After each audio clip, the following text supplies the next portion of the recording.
దర్బార్ మెహర్ బాబాకి జై. మన ప్రియతముడైన మెహర్ ప్రభు కృపా కటాక్షంతో మనము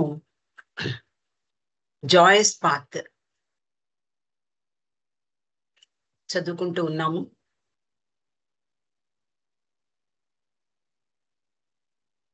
ఇంకా మణి అంటే ఇదంతా కూడా మణి చెప్పినటువంటి విషయాలని మనం గుర్తుపెట్టుకోవాలి. హెదర్ నాడిల్ మణి యొక్క డైరీల నుండి, అలాగే ఆమె చెప్పినటువంటి విషయాల నుండి సేకరించి ఈ 2 వాల్యూమ్స్ రాయడం జరిగింది. మణి చిన్నతనంలోని మనం గత 2 రోజులుగా మనము గతంలో చదువుకున్నటువంటి విషయాల్ని క్లుప్తంగా మనం గుర్తు చేసుకున్నాము. నవజీవనంలో ఉన్నారు అందరూ కూడా. బాబాతో పాటు 20 మంది నవజీవనంలో జీవిస్తూ ఉన్నారు.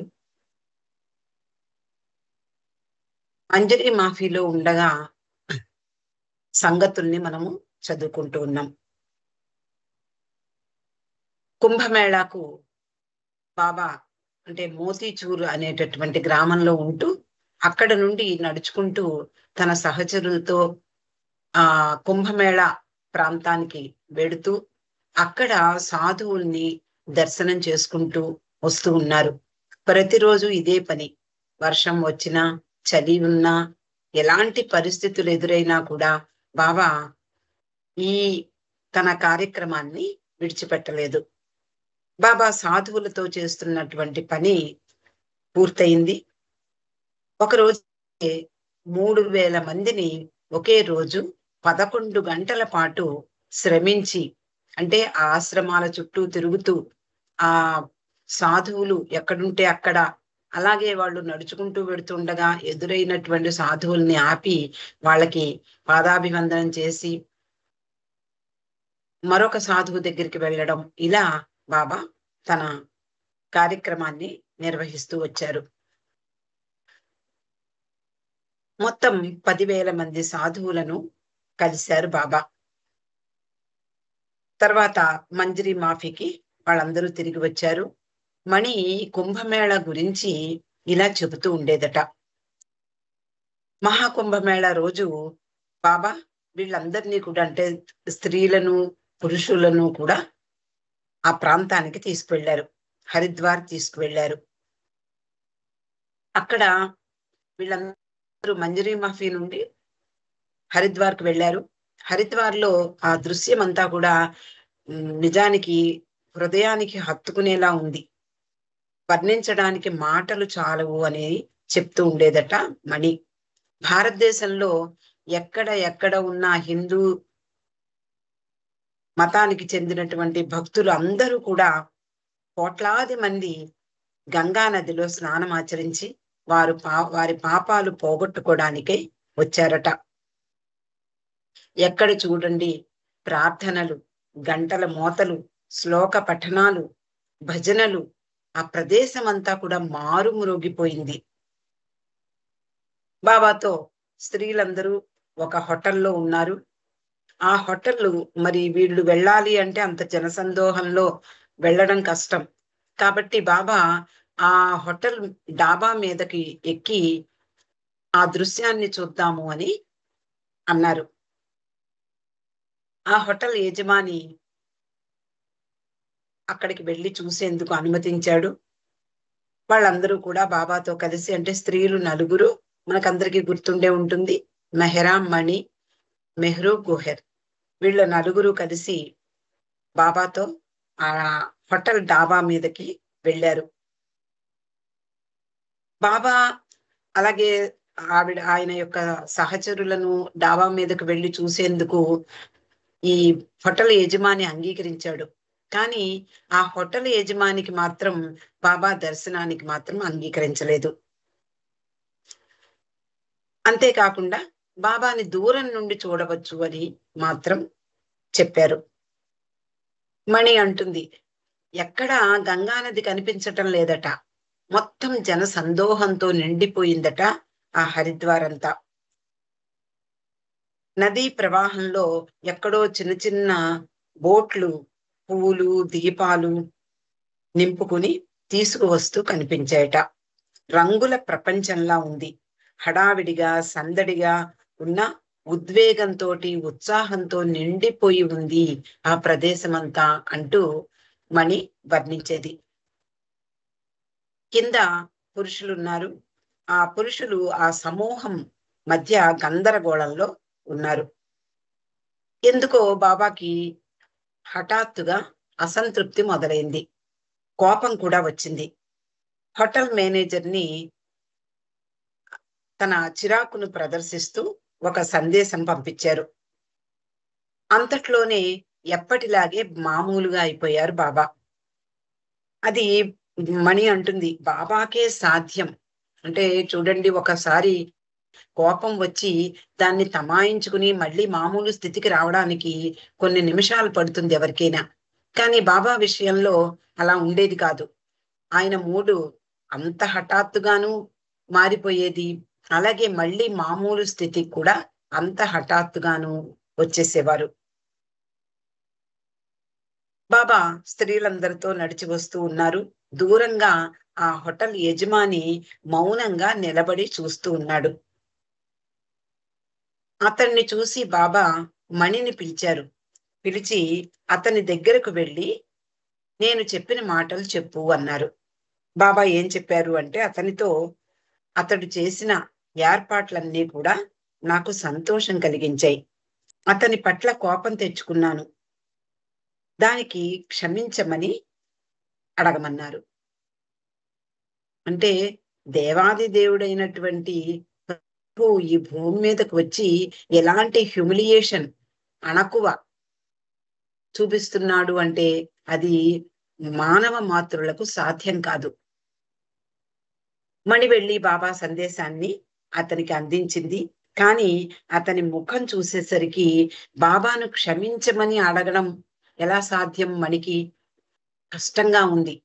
బాబాని క్షమించు అని చెప్పి అడగడం ఆమెకు చాలా కష్టమైంది. అతడు నిలబడి 2 చేతులు జోడించి బాబా సందేశం కొరకు ఆతృతగా ఎదురు చూస్తున్నట్ట. మణి చెప్పవలసింది చెప్పింది. బాబాను క్షమించమని అడగబోతుండగా అతడు తన తలను వంచి పైకెత్తలేదట. అంటే బాబా యొక్క దివ్యత్వం తెలిసినా తెలియకపోయినా ఆయనలో ఆయన యొక్క ప్రభావం ఆ మొత్తం పరిసరాలన్నీ కూడా వ్యాపిస్తుంది అనడానికి ఇదొక ఉదాహరణ. మరి బాబా గురించి పూర్తిగా అతనికి తెలియకపోవచ్చు. కానీ బాబా అలా అడిగేసరికి ఆయన వంచిన తల ఎత్తలేదు. ఆ క్షణంలో మణికి అనిపించిందట. ఏమని అంటే, భూమి 2గా చీలి తనను లోనికి ఇముడ్చుకుంటే బాగుంటుంది అనుకుని ఉంటాడు అతడు. అంతలా విడియపడిపోయాడు. అంతటి మహానుభావుడు నన్ను క్షమించమని అడగడం ఏమిటి అని చాలా సిగ్గుపడి బాధపడ్డాడు అని చెప్తోంది. బాబా ఆదేశాల్ని పాటించడం ఎంత కష్టమో ప్రతి క్షణము మణి అనుభూతి పొందేది. బాబా భిక్షాటనకు పెడుతూ ఉండేవారు. మళ్ళీ తిరిగి మంజరీ మాఫీకి వచ్చేశారు. అక్కడ సంఘటనలు వివరిస్తోంది. చిన్నవాడైన నౌషర్వాన్ అంజర్ మనకి గ్లో పత్రిక ఎడిటర్, ఇప్పుడు అమెరికాలో ఉంటారు. ఆయన తల్లి ఫ్రీని నాలావాలా ఆవిడ బెంగళూరులో ఉండేది. ఆవిడ ఇప్పుడు బాబా దగ్గరికి వెళ్ళిపోయింది. అప్పటికి అతనికి 4 సంవత్సరాలట. అతడు బాబాతో ఉండడానికి చాలా ఇష్టపడేవాడు. అంత చిన్న వయసులో ఎప్పుడు వంక దొరికితే, ఎప్పుడు ఒక సాకు దొరికితే పరిగెట్టుకుంటూ బాబా దగ్గరికి వస్తూ ఉండేవాడు. బాబా నేల మీద నిద్రించేవారు. నవజీవనంలో ఎవరికి సౌకర్యాలంటూ ఏమీ లేవు. నిరాశ నిస్సహాయ జీవితం వాళ్ళు గడిపారు. నౌషర్వాన్, ఆ చిన్న పిల్లవాడు ఇది చూసి మెహరాను అడిగట, బాబా నేల మీద ఎందుకు పడుకుంటున్నారు అని. మరి మెహరా ఏం చెప్పగలదు నవజీవనం గురించి? బాబా యొక్క దివ్యత్వం గురించి ఆమె ఏమీ చెప్పలేదు కదా. కానీ తెలివిగా నాకు తెలియదు, నువ్వే వెళ్ళి బాబాను అడుగు అని నౌషర్వాన్తో చెప్పిందట. నౌషర్వాన్ బాబా దగ్గరికి వెళ్ళాడు.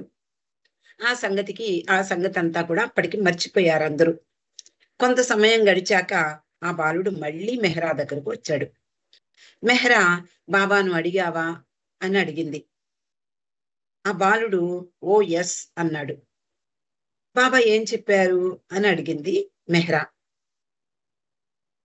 బాబా, నాకు నేల మీద పడుకోవడమే ఇష్టం, మంచం కంటే నేను దీన్ని అంటే నేల మీదే పడుకోవడానికి ఇష్టపడతాను అని బాబా చెప్పారు అన్న విషయాన్ని ఆ బాలుడు మెహ్రాకి చెప్పాడు. బాబా ఒక వారం రోజుల కొరకు ఢిల్లీ వెళ్ళారు. ఆ సమయంలో నవజీవనంలో అనేక మార్పులు చేస్తూ ఉండేవారు. ప్లాన్స్ మారుస్తూ ఉండేవారు. దాని ప్రకారం బాబా అనుచరులు కొంతమంది ఢిల్లీ వెళ్ళి వెన్న కాచి నెయ్యి చేసి అమ్మాలి. బాబా ఆదేశం ప్రకారం వాళ్ళు వెళ్ళారు. అక్కడ విపరీతమైనటువంటి వేడి. అంతటి వేడిలో ఆ వెన్న కాచడానికి పెద్ద పొయ్యలు పెట్టి వెన్న కాచి నేతిని తయారు చేసి డబ్బాల్లో నింపి వాటిని అమ్మేటప్పటికి వాళ్ళకి తల ప్రాణం తోక్కొచ్చేది. కానీ బాబా ఆదేశం ఎవ్వరూ దేన్ని నిర్లక్ష్యం చేయడానికి వీల్లేదు. నిజాయితీతో పని చెయ్యాలి. అలాగే వాళ్ళు ఓర్చుకుని ఈ పనిలో నిమగ్నమయ్యారు. వాళ్ళని చూడ్డానికి బాబా అక్కడికి వెళ్ళారు.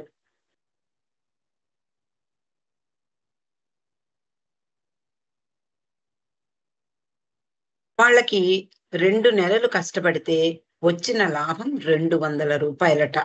అంత కష్టపడినా ఎందుకు అంటే నిజాయితీగా దాంట్లో ఎటువంటి కల్తీ లేకుండా ఆ ప్యూర్ నెయ్య అమ్మితే అంటే లాభం కొంత మామూలుగా ఎంత వేసుకోవాలో అంత లాభంతో వేసి అమ్మినా కూడా వాళ్ళు ఎవరు కొనలేదు. ఎందుకు అంటే కల్తీ నెయ్యి కాస్త చవకగా వస్తుంది. కాబట్టి చాలా కష్టం మీద ఆ నెయ్యి అమ్ముడయ్యేది. అందువలన బాబా మళ్ళీ దాన్ని ముగించేశారు. అక్కడ నుండి వాళ్ళనందరినీ కూడా వచ్చేయమన్నారు. ఇలా వీళ్ళందరూ కూడా అంటే నవజీవనం గడపడం కోసం వాళ్ళకి డబ్బులు అవసరమైనటువంటి సొమ్మును సంపాదించడం కోసం ప్రతి ఒక్కళ్ళని పని చేయమన్నారు. చివరకు బాబా లేనప్పుడు అంటే బాబా ఢిల్లీ వెళ్ళినప్పుడు స్త్రీలు నలుగురు కలిసి రకరకాల వస్తువుల్ని తయారు చేసేవారు. వాటిని కొన్ని వస్తువుల్ని కుట్టి అమ్మి తద్వారా వచ్చినటువంటి సొమ్ముని తమ తమ ఖర్చుల కోసం వినియోగించుకోవడానికి బాబాకు ఆ విధంగా సహాయం చెయ్యాలని వాళ్ళ ఆలోచన. ఆప్లిక్ వర్క్ తో దుప్పట్లు తయారు చేసేవారు. వాటిని అమ్ముతూ ఉండేవారు. బాబా కూడా పురుషులు నెయ్యి తయారు చేసి అమ్మి ధనం సంపాదిస్తున్నారు కాబట్టి మనం కూడా ఏదో ఒకటి చేద్దాము అని స్త్రీలతో చెప్పారు. మణి చిన్న చిన్న షాల్స్, బ్లాంకెట్స్, పిల్లలకు బొమ్మలు తయారు చేయడం ప్రారంభించింది. మెహ్రా సహాయం చేసేది. ఇద్దరూ కలిసి చేసిన వాటిని బాబా ఆర్నవాజ్ మొదలైన వాళ్ళందరికీ పంపి వాటిని అమ్మేవారు, అమ్మడానికి పంపించేవారు. బాబాకు ఈ సమయంలో అంటే హరిద్వార్లో ఈ కుంభమేళా సమయంలో సాధు సంతులను కలుసుకున్న ఆ సందర్భంలో బాబాకు కళ్ళకు ఇన్ఫెక్షన్ వచ్చింది. విపరీతంగా మంటలు ఉండేవి. ఎంతో బాధపడుతూ ఉండేవారు. ఎంత చికిత్స చేసినా అది లొంగటం లేదు. సిల్వర్ నైట్రేట్ తో చికిత్స చేసేవారట ఆ రోజుల్లో. అది మరింతగా బాధ పెట్టింది. మెహ్రు అంటుంది, బాబాని ఆ సమయంలో ఎవరైనా మామూలు కళ్ళతో చూడలేరు. కళ్ళమ్మట నీళ్లు కారుతూ ఉండేవి. మేము బాబాని చూడాలి అంటే అంత బాధ. ఆయన బాధను చూసి తట్టుకోలేక వీళ్ళు కూడా బాధపడేవారు. అతి కష్టం మీద చాలా కాలం బాధపడ్డాక ఎలాగైతేనే బాబా యొక్క కంటి ఇన్ఫెక్షన్ తగ్గింది. డెహ్రాడూన్ నుండి సతారా వెళ్ళడానికి ఏర్పాట్లు జరుగుతున్నాయి. అంటే నవజీవనంలో అక్కడ ఉండేటటువంటి ఆయన అనుకున్నటువంటి ప్రణాళిక ప్రకారం అక్కడ కార్యక్రమం పూర్తి చేసుకుని సతారా రావాలని బాబా ఉద్దేశించారు. 2 రోజుల్లో ప్రయాణం అవుతుండగా మణి ఫుడ్ పాయిజన్ అయింది. అంటే ఆహారం కల్తీ వల్ల ఆమెకు అస్వస్థత కలిగింది. ఆమె పరిస్థితి విషమంగా కూడా మారింది. డాక్టర్ గోహెర్, మెహ్రా వీళ్ళందరూ కూడా రాత్రి తెల్లవార్లు మణి చుట్టూ కూర్చునేవారు. గోహెర్ అనేక చికిత్సలు చేసింది, ఇంజెక్షన్లు చేసింది, చాలా జాగ్రత్తలు తీసుకుంది. కానీ ఏ మాత్రము మార్పు రాలేదు. ఫ్రీనీ నాలావాలా అంటే ఈ నౌషర్వాన్ తల్లి ఆ వంటింటి చిట్కా ఒకటి చెప్పిందట. దాంతో మణికి కొంచెం తగ్గింది. బాబా దయవలన మణి కోలుకుంది. బాబా మణి పూర్తిగా కోలుకుని ప్రయాణానికి అనుకూలంగా ఉంటే తప్ప, ఆమె ఆరోగ్యం అనుకూలంగా ఉంటే తప్ప సతారా వెళ్ళవద్దని ఆయన ఆ ప్రయాణాన్ని పోస్ట్పోన్ చేశారు. చివరకు సతారా వచ్చారు. అది 1950 సంవత్సరం జూన్ 16వ తేదీ. అక్కడ నుండి అక్టోబర్ 1వ తేదీ వరకు అక్కడ ఉన్నారు. సతారాలో ఉండగా ఒక గొప్ప సన్నివేశం గురించి మణి వ్రాసుకుంది తన డైరీలో. నవజీవనంలో బాబా తన శిష్యులకు, తనను అనుసరించే వారికి, తూర్పు పశ్చిమ దేశాల్లో ఉండేటటువంటి తన శిష్యులకు వ్యక్తిగతంగా ప్రణామాలు అర్పించారట. ఆ రోజు బాబా ఉపవాసం ఉన్నారు. ఉదయం సమావేశంలో ఈ సందేశాన్ని వినిపించారు. అలాగే ప్రార్థనలు, ఆ ఉదయం సమావేశంలో ప్రార్థనలు, సందేశం వినిపించడం, భగవద్గీత నుండి శ్లోకాలు, వాటిని ఇంగ్లీష్లో తర్జుమా చేసి చెప్పడం, అలాగే నవజీవన గీతం పాడారు. బొంబాయి నుండి వచ్చినటువంటి కవ్వాలి సంగీతకారులు కవ్వాలి గానం వినిపించారు. అలాగే బాబా పిచ్చివారికి, మస్తులకు క్షవరం చేసి స్నానాలు చేయించి కొత్త దుస్తులు ధరింపచేశారు. అప్పుడు చదివినటువంటి అంటే ఆ సమయంలో ఇచ్చినటువంటి బాబా సందేశాన్ని డాక్టర్ డాంకిన్ చదివి వినిపించాడు. అందులో ఇలా ఉంది: నా నవజీవన సమయంలో ఈ సుదినాన నా గత జీవితంలోని స్త్రీ పురుషులు శిష్యులు అందరికీ, నా నవజీవన సహచరులకు నా వందనాలు సమర్పిస్తున్నాను. దయామయుడైన భగవంతునికి నేను మా అందరి లోపాలను, వైఫల్యాలను, బలహీనతలను క్షమించవలసినదిగా విన్నవించుకుంటున్నాను. పాత జీవితంలోని శిష్యులు, భక్తులు వారి విశ్వాసం, ప్రేమలో భగవంతునిపై, ఆయన వ్యక్తీకరణపై గల అవగాహన దృఢంగా ఉండాలని, అలాగే నవజీవన సహచరులంతా సత్యానికి కట్టుబడి నవజీవన షరతులకు విశ్వాసపూర్వకంగా, నిజాయితీగా ఆచరించడానికి ధైర్యాన్ని, శక్తిని ఇవ్వాలని భగవంతుణ్ణి కోరుకుంటున్నాను అంటూ బాబా తన సందేశాన్ని చెప్పారు. జూలై 25 నుండి బాబా తన నవజీవనంలోని 3 దశలను ప్రారంభించారు. లంగోటి దశ, అది నగ్నత్వానికి, నిస్సహాయతకు ప్రాధాన్యత వహిస్తుంది.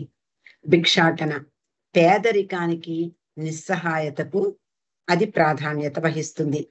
పర్యాటక జీవితం అంటే జిప్సీ లైఫ్, లక్ష్యం లేని పర్యటన, అలాగే ఈ పర్యాటక జీవితం అంటే లక్ష్యం లేని పర్యటనగా అది దానికి ప్రాధాన్యత వహిస్తుంది. ఆయన సహచరులు శ్రామిక జీవిత దశను కొనసాగిస్తుండగా బాబా బాధలు అందరికీ ప్రస్ఫుటంగా కనిపించాయి. అనేక రకాలైన బాధలు ఆయన భరించేవారు. ఈ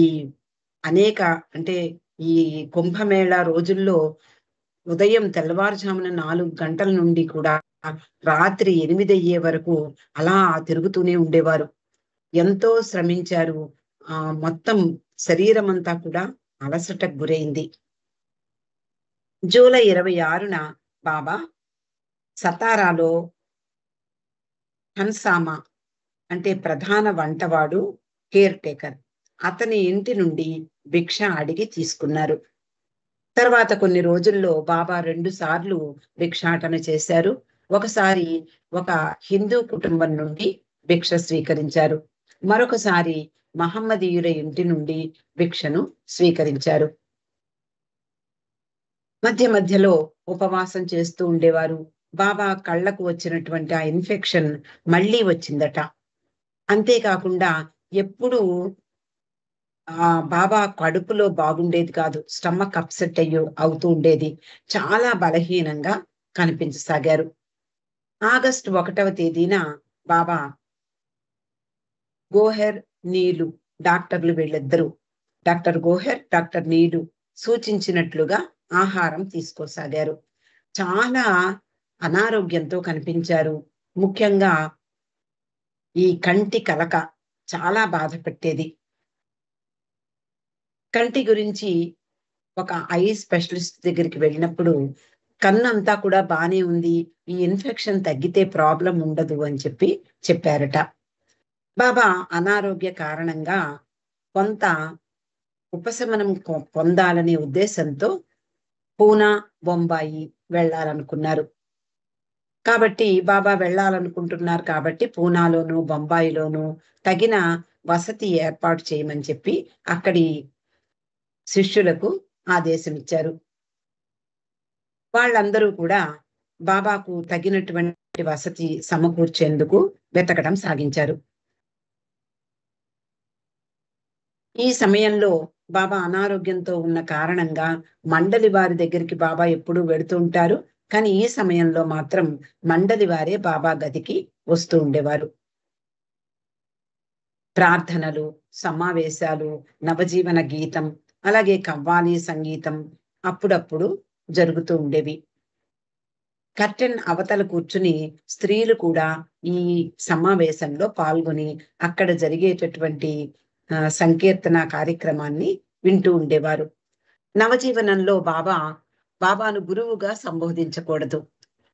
అయినా ఆయన ఆదేశాలను చాలా జాగ్రత్తగా, విధిగా, విధేయతతో పాటించాలి. ఆగస్టు 20వ తేదీ అస్సాం, టిబెట్ ఈ 2 ప్రాంతాల్లోనూ భయంకరమైన భూకంపం వచ్చింది. రెక్టర్ స్కేల్ మీద 8.6గా నమోదయ్యింది. 1530 మంది వరకు చనిపోయారు. మణి అంటుంది, ఇలాగా అంటే ఇలాంటి విపరీతమైనటువంటి ప్రకృతి భయంకరమైనటువంటి బీభత్సాలు సంభవించినప్పుడు భూభాగం యొక్క మ్యాప్ మారిపోతూ ఉంటుంది. అలాగే ఈ సమయంలో అస్సాం, టిబెట్ కి సంభవించిన ఈ భూకంపం కారణంగా భూభాగం యొక్క మ్యాప్ మారిపోయింది. వేలాది మంది నిస్సహాయులయ్యారు. అంతేకాకుండా బ్రహ్మపుత్ర నదికి వరదలు వచ్చాయి. అనేక గ్రామాలు తుడిచిపెట్టుకుపోయాయి. ఆ కాలంలో అత్యంత దారుణమైన ప్రకృతి వైపరీత్యంగా దీన్ని నమోదు చేశారు. ఆ తర్వాత పూనా నుండి బొంబాయి వెళ్లారు బాబా. మస్తులతో శ్రమించిన బాబా కొంత విశ్రాంతి కోసం స్త్రీలు ఆయనతో పాటు పూనా వెళ్లారు. అక్కడి నుండి బొంబాయి వెళ్లారు. పూనాలో కూడా వారం రోజులున్నారు. అక్కడ బాబాతో కలిసి వాళ్ళందరూ కలిసి వాకింగ్ కి వెళ్ళేవారు. అలాగే కొన్ని ప్రదేశాలు చూసి వచ్చారు. ఇక్కడ నాకు అంత సౌకర్యంగా లేదు, బొంబాయి వెళదాం అనగానే వారం రోజుల తర్వాత ఒక ఏకాంతమైనటువంటి నిశ్శబ్ద ప్రాంతంలో అంటే బొంబాయిలో ఉండాలని అక్కడికి వెళ్ళడం జరిగింది. ఇక్కడకు ఈ రోజు ముగిద్దామండి. అవతార్ మెహర్ బాబాకి జై. జై బాబా అండి. లక్ష్మి గారు మాకు చక్కగా చాలా వివరంగా మాకు కళ్ళకు కట్టినట్టు చదువు వినిపించారు. మీకు అనేక జై బాబాలు. ఇప్పుడు మెహర్మాయ్ గారు ఉన్నారా అండి?